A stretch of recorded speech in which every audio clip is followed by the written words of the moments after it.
Salam sejahtera anak-anakku yang hebat. Bagaimana kabar kalian? Semoga sehat walafiat.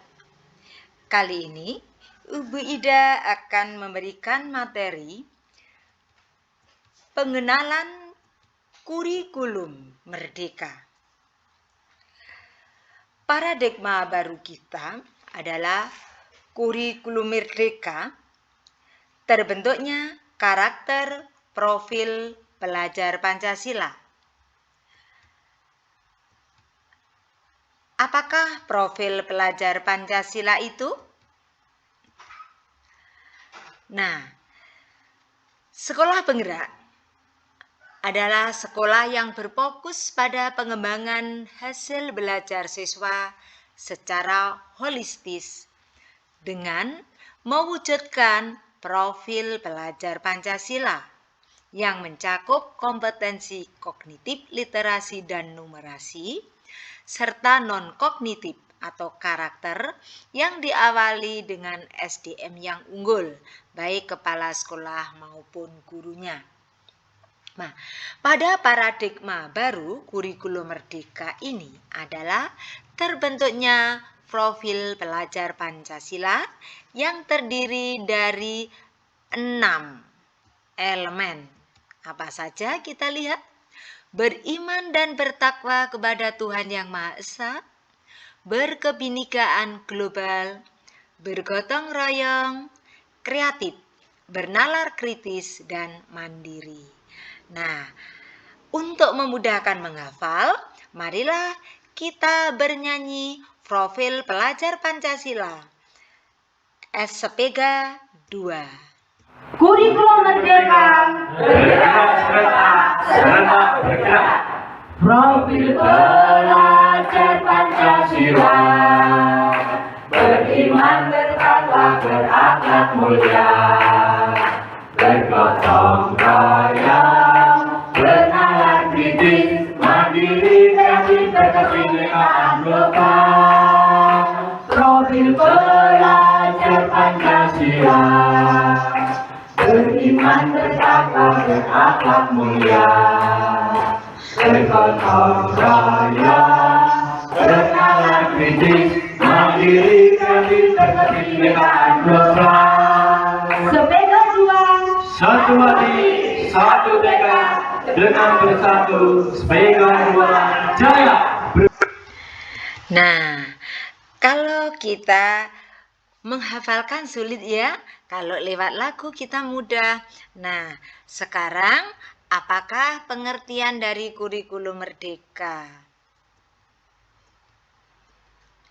Kurikulum merdeka adalah kurikulum yang bertujuan untuk mengasah minat dan bakat anak sejak dini dengan berfokus pada materi esensial, pengembangan karakter, dan kompetensi peserta didik. Anak-anak, hampir 2,5 tahun kalian tidak menerima pembelajaran tatap muka karena adanya pandemi yang berkepanjangan ya, COVID-19.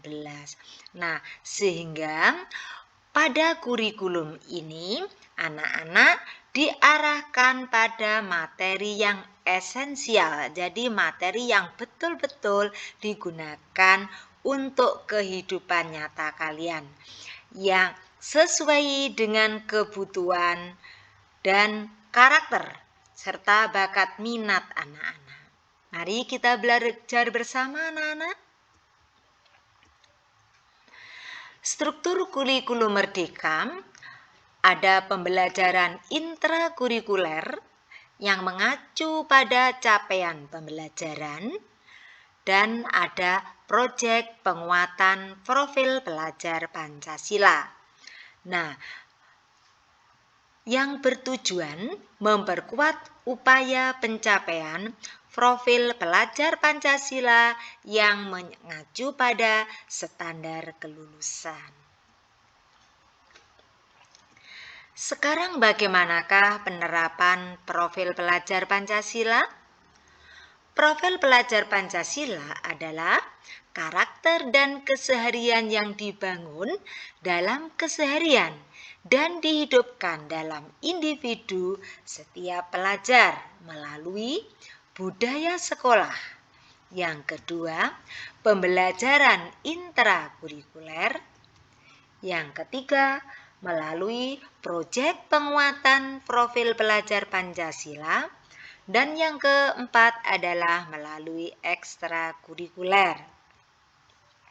Nah, sekarang budaya sekolah itu meliputi apa saja? Misalnya, di sini adalah pembiasaan jabat tangan, budaya antri, menyanyikan lagu Indonesia Raya, berdoa sebelum dan sesudah pembelajaran, terwujudnya budaya membaca atau literasi pada warga sekolah, membaca surat pendek bagi yang beragama Islam, budaya tangan di atas melalui amal Jumat, dan terwujudnya budaya cinta lingkungan melalui kerja bakti, dan seterusnya. Nah, anak-anak, sekarang bagaimanakah struktur kurikulum UPT SMP Negeri 2 Gandosari tahun 2022-2023 khususnya untuk kelas 7 yang menggunakan kurikulum merdeka?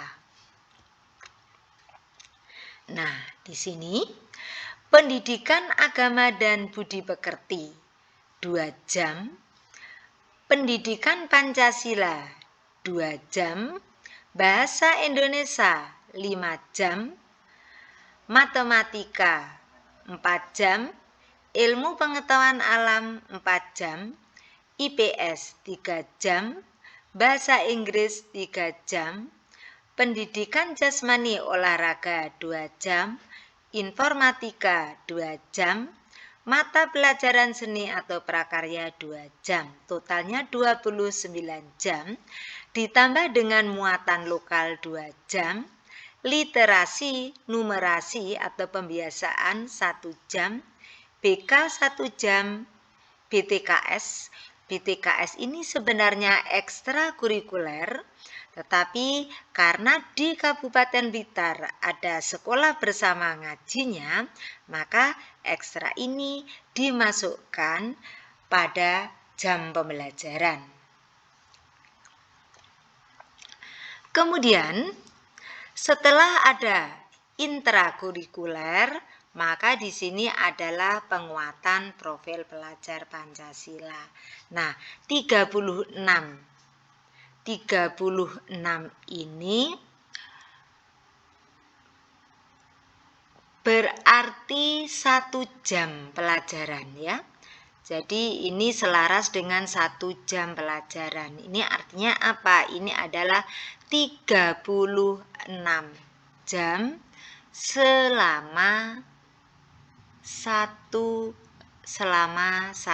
tahun. Kalau ini nanti kita buat per harinya, berarti ini adalah 1 jam, 1 jam, 1 jam. Berarti 1 jamnya adalah 40 menit. Kemudian ini adalah proyek penguatan Pancasilanya. Kemudian bagaimanakah kegiatan pembelajaran? Pada hari Senin sampai dengan hari Kamis, pembelajaran biasa dimulai jam 6.45 sampai dengan 14.15. Ada 10 mata pelajaran wajib, 1 mata pelajaran muatan lokal yaitu bahasa Jawa, ada literasi 1 jam, BK 1 jam, dan BTKS 2 jam pelajaran. Kemudian apa saja yang harus disiapkan oleh anak-anak? Buku tulis berupa buku catatan dan buku tugas untuk masing-masing mata pelajaran adalah 2.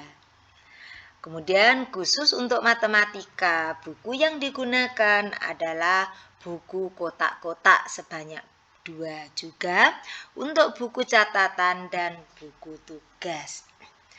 Kemudian pada hari Jumat merupakan proyek penguatan profil pelajar Pancasila. Dimulai pukul 6.45 sampai 15.35. Karena ini adalah proyek, kita langsung turun ke lapangan, maka ini bisa molor waktunya. Jadi 13.35 ini hanya ancar-ancar saja. Jadi anak-anak kadang-kadang pulangnya bisa lebih dari ini ya, karena praktek di lapangan. Kemudian pada kurikulum Merdeka, anak-anak bisa memanfaatkan HP-nya untuk apa? Untuk mencari ilmu ya. Jadi sumber belajar bisa melalui HP. Baik itu bisa melalui perpustakaan digital atau mungkin video-video pembelajaran yang lain, atau bisa menggunakan platform pembelajaran yang lain. Kemudian khusus untuk pembelajaran intrakurikuler, maka asesmen atau penilaiannya setiap mata pelajaran hanya ada satu nilai, yaitu nilai pengetahuan saja. Dulu kita punya 3 nilai, yaitu pengetahuan, keterampilan, dan karakter ya. Nah, sekarang hanya dirangkum pada satu nilai saja. Kemudian, bagaimanakah cara penilaiannya? Kalau kemarin kalian sudah melakukan asesmen, namanya tes diagnostik non-kognitif. Nah, tes diagnostik non-kognitif yang dilakukan oleh sekolah digunakan untuk mengetahui gaya belajar siswa, sehingga sekolah memudahkan untuk mengelompokkan atau menata kelas. Nanti anak-anak dari masing-masing mata pelajaran akan menerima ulang tes diagnostik kognitif. Kalau kemarin non-kognitif untuk mengetahui gaya belajar, sekarang tes diagnostik kognitif. Nah, jangan takut anak-anak, itu hanya untuk mengetahui kesiapan siswa dalam belajar atau mengecek pengetahuan prasyarat siswa. Nah, sehingga Bapak Ibu guru yang mengajar nanti akan mengajar dengan mudah sesuai dengan hasil tes yang diperoleh pada awal pembelajaran. Kemudian setelah kalian nanti mengikuti pembelajaran, kalian akan dinilai. Nah, penilaiannya itu lewat apa? Lewat formatif. Jangan takut, formatif ini bisa berupa tugas, bisa berupa presentasi, ya, bisa berupa pertanyaan, kalian menjawab di kelas, itu juga bisa dimasukkan formatif ya anak-anak. Bisa berupa proyek, bisa berupa kuis. Termasuk bisa menilai teman dan menilai diri sendiri. Itu termasuk penilaian formatif. Pada kurikulum Merdeka, penilaian formatif ini merupakan penilaian proses, ini mempunyai tingkatan yang tinggi. Ya. Jadi kita tidak hanya pada penilaian ulangan atau sumatif. Setelah ada penilaian formatif, kalian nanti akan ada asesmen sumatif. Asesmen sumatif itu adalah asesmen akhir proses pembelajaran. Misalnya setelah selesai satu pokok bahasan diadakan sumatif, atau mungkin akhir lingkup materi, atau bisa berupa tes tengah semester, bisa berupa akhir semester, atau mungkin bisa berupa akhir fase. Anak-anak, fase SMP itu masuk fase D. Lamanya fase D adalah 3 tahun. Jadi mulai kelas 7 sampai kelas 9. Itu 3 tahun ya, satu fase D. Kemudian untuk proyek penguatan profil pelajar Pancasila, ada 7 tema yang dipilih Satuan Pendidikan sebagai penguatan profil pelajar Pancasila, yaitu gaya hidup berkelanjutan, kearifan lokal, Bhinneka Tunggal Ika, bangunlah jiwa raganya, suara demokrasi, berrekayasa dan berteknologi untuk membangun NKRI, dan terakhir kewirausahaan. 7 tema ini dalam satu fase D, yaitu di SMP, harus semuanya pernah dilaksanakan. Jadi satu tema itu 7. Satu fase 7 tema itu harus bisa dilaksanakan. Nah, sedangkan bagaimana halnya dengan sekolah kita? Nah, SMP kita kan termasuk fase D ya. Nah, pada fase D di SMP wajib memilih tema pada 1 tahun minimal 3 tema. Nah, kemudian tema SMP 2 Gandusari untuk kelas 7 itu yang dipilih apa saja? Yang dipilih adalah ada 3, gaya hidup berkelanjutan, suara demokrasi, dan kearifan lokal. Yang bertanda merah ini yang dipilih pada semester ganjil. Nanti yang kearifan lokal ada di semester genap. Nah, sekarang khusus untuk semester ganjil. Proyek penguatan profil pelajar Pancasila dilaksanakan pada hari Jumat ya. Nah, pada tema 1 gaya hidup berkelanjutan terdiri dari topik apa saja? Nah, yang pertama adalah penanaman sayur, yaitu bisa sawi, kangkung, bayam. Nah, kemudian penanaman tanaman hias dan budidaya ikan konsumsi. Nah, kemudian kita lanjutkan ke tema yang kedua, anak-anak, suara demokrasi. Nah, topik yang diambil apa saja? Ini adalah pemilihan pengurus OSIS, pemilihan pengurus Dewan Galang, pemilihan pengurus PMR, bahkan yang paling kecil pun bisa pemilihan pengurus kelas. Nah, penilaian proyek yang dilaksanakan pada hari Jumat, penilaiannya bagaimana? Penilaiannya tidak sama dengan intrakurikuler kita. Nah, penilaiannya tidak berupa angka, melainkan berupa kriteria MB, SB, BSH, dan SB. MB itu apa? Mulai berkembang. SB sedang berkembang. BSH berkembang sesuai harapan. SB sangat berkembang. Jadi nanti penilaiannya hanya ini.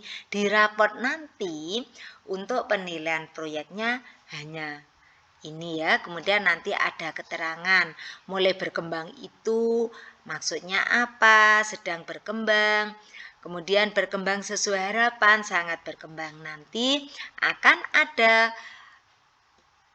khusus ya, kalian nanti untuk masing-masing koordinasi proyek akan menerangkan setelah ada di lapangan ya. Kemudian bagaimana laporan proyek? Anak-anak, laporan proyek kalian bebas sesuai kemampuan. Anak-anak bisa menginspirasi apa yang dia punyai. Misalnya anak-anak yang bisa membuat video, silahkan membuat laporan berupa video. Video ini juga sifatnya bebas. Misalnya kalian mengangkat sebuah drama boleh, dengan berkelompok boleh. Membuat misalnya cara pembuatan, misalnya cara menanam dan seterusnya, mulai dari awal sampai berakhir, dirangkai akhirnya muncul video. Silakan, boleh. Atau mungkin selain video, anak-anak bisa menggunakan cerpen bercerita, dari mulai cara membuat sampai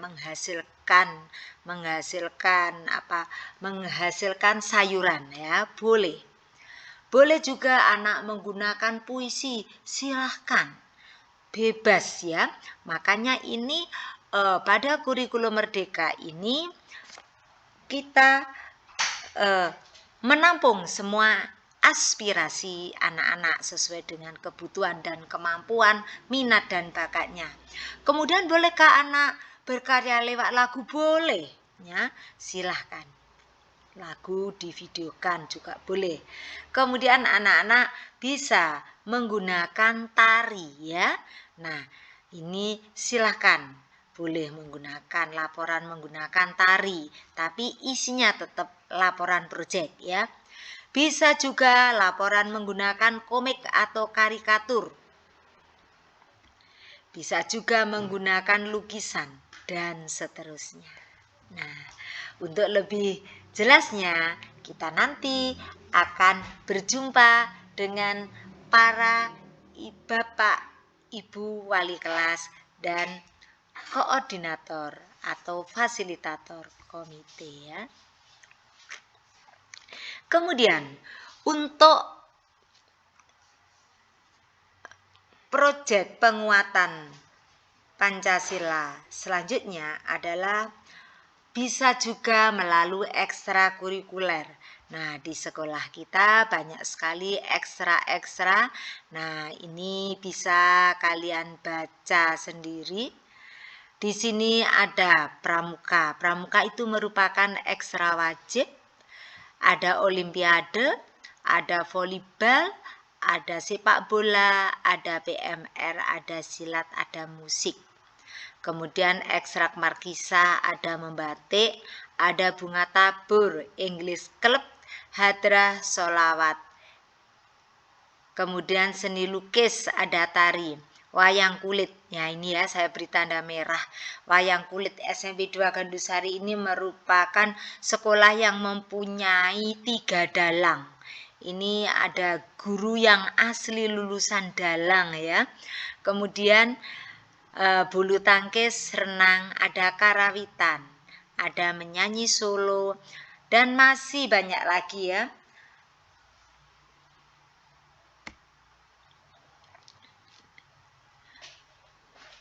Nah, mungkin anak-anak sekian penyajian materi dari kami. Sebelum kami tutup, nah, kami akan berpantun, anak-anak.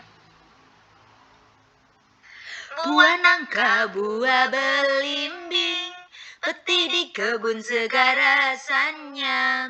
Jangan malu untuk dibimbing, besar kelak kau merasakannya. Salam sejahtera anak-anak sebagai hebat. Wassalamualaikum warahmatullahi wabarakatuh.